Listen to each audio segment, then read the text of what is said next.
అందరికీ నమస్కారం అండి. కృష్ణబాబు కాలనీలో 2 రోజుల క్రితం జరిగిన సంఘటన అత్యంత హేయకరమైన, బాధాకరమైన విషయం. గుంటూరు పశ్చిమ నియోజకవర్గ పరిధిలో ఇలాంటి ఒక సంఘటన చోటు చేసుకున్నందుకు నిజంగా చాలా చాలా బాధిస్తున్నాను. ఇలాగ ఒక మహిళ పట్ల ఒక దాష్టికానికి గురి చేసిన, గురి అయిన వ్యక్తుల్ని చట్టరీత్యా చాలా తీవ్రంగానే శిక్షించడం కూడా జరిగింది. అయితే ఈ సంఘటనలోకి వస్తే 15 సాయంత్రం 2 కుటుంబాల మధ్య ఒక చిన్న వివాదం, అది చిలికి చిలికి గాలివానలాగా మారి ఒక మహిళ పట్ల అత్యంత హేయమైన ఒక చర్యగా మార్చిన పరిస్థితి అందరం కూడా చూడడం జరిగింది. అయితే ఇది 16వ తారీఖున బాధితురాలు మా పశ్చిమ ఆఫీస్కి వచ్చి నాకు ఇవి జరిగిన వివరణ అంతా కూడా ఇవ్వడం జరిగింది. ఇలాగా తెలుగుదేశం పార్టీ కార్యకర్త, ఒక నాయకుడు ఇలా దాడి చేయించాడు మా మీద అని చెప్పి బాధితులు ఎంతో తీవ్ర ఆవేదనతో, తనకు తగిలిన దెబ్బలతో మా ముందుకు రావడం జరిగింది. ఇమ్మీడియట్ గా అప్పటికప్పుడే నగరంపాలెం స్టేషన్ పరిధిలో జరిగిన ఈ ఘటనకి సిఐ గారికి కాల్ చేసి, ఇక్కడ పార్టీలకు సంబంధం లేదు, నాయకులు ఎవరైనా, వ్యక్తులు ఎవరైనా సరే వాళ్ళ మీద తీవ్రమైన చర్యలు తీసుకోవాలి, దీనికి పాల్పడిన వ్యక్తి ఎవరు ఉన్నా కూడా ఆ సంఘటనలో వాళ్ళందరూ కూడా ఇమ్మీడియట్ గా యాక్షన్ లోకి తీసుకోవాలి అని చెప్పి సిఐ గారికి చాలా సీరియస్ గా ఆయనకి డైరెక్షన్ ఇవ్వడం కూడా జరిగింది. ఇది 16వ తారీఖు సాయంత్రం అంగన్వాడీ రివ్యూ అయిపోయిన తర్వాత నా దృష్టిలోకి వచ్చిన సంఘటన విషయం ఇది. బాధితురాలు స్వయంగా రావడం జరిగింది. అప్పటికప్పుడే అదే 16వ తారీఖు ఇమీడియట్ యాక్షన్ తీసుకోవాలి అని చెప్పి సదరు పోలీస్ అధికారికి కూడా చెప్పడం జరిగింది. ఆ సంఘటనలో, అక్కడ చోటు చేసుకున్న సంఘటనలో తెలుగుదేశం ప్రధాన కార్యదర్శి, అదే విధంగా ఒక హిజ్రా, అదే విధంగా 2-3 నాయకులు, అదే విధంగా కొందరు అక్కడ స్థానికంగా ఉన్న ప్రజలు ఈ సంఘటనలో దాదాపుగా 9 మంది దీంట్లో భాగస్వామ్యులు అయ్యారని తెలవడం జరిగింది. నా దృష్టిలోకి వచ్చిన వెంటనే వీళ్ళ మీద కఠిన చర్యలు తీసుకోవాలి అని కూడా చెప్పడం జరిగింది. సదరు వ్యక్తి కూడా నా దగ్గరకు వచ్చి వాళ్ళు కూడా నా మీద ఎదురుదాడి చేశారు, వాళ్ళు కూడా అసలు ముందు మొదలు పెట్టారు అని చెప్పి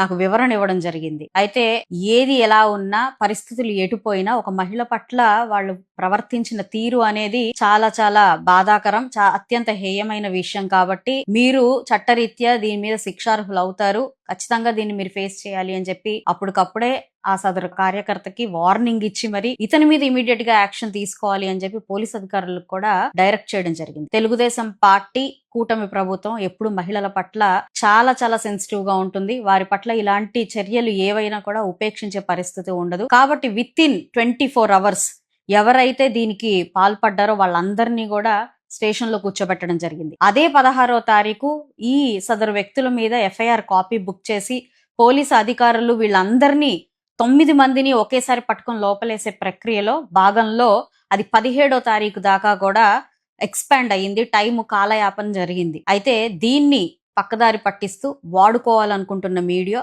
దీని మీద అనేక రకమైన రూమర్లు తీసుకొస్తున్న మీడియా దయచేసి అర్థం చేసుకోవాలి, ప్రజలు కూడా అర్థం చేసుకోవాలి. కూటమి ప్రభుత్వం మహిళల పట్ల ఎంతో సెన్సిటివ్ గా ఉంటుంది.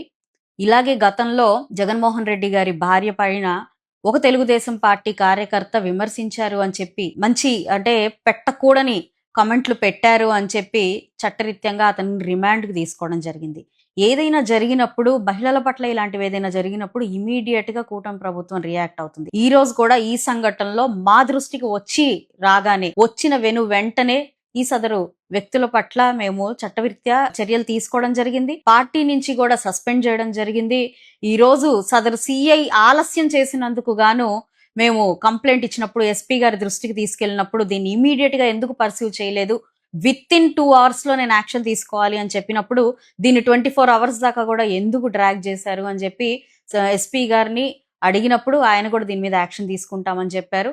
హోమ్ మినిస్టర్ గారి దృష్టికి కూడా ఈ విషయం తీసుకెళ్ళినప్పుడు అంటే విత్ ఇన్ 10 minutes ఆవిడ సదరు సిఐ గారిని విఆర్కి పంపిస్తున్నాము, ఇలాంటివి మేము ఎట్టి పరిస్థితుల్లో ఉపేక్షించము అని చెప్పి ఆవిడ కూడా చాలా ఫాస్ట్ గా స్పందించడం జరిగింది.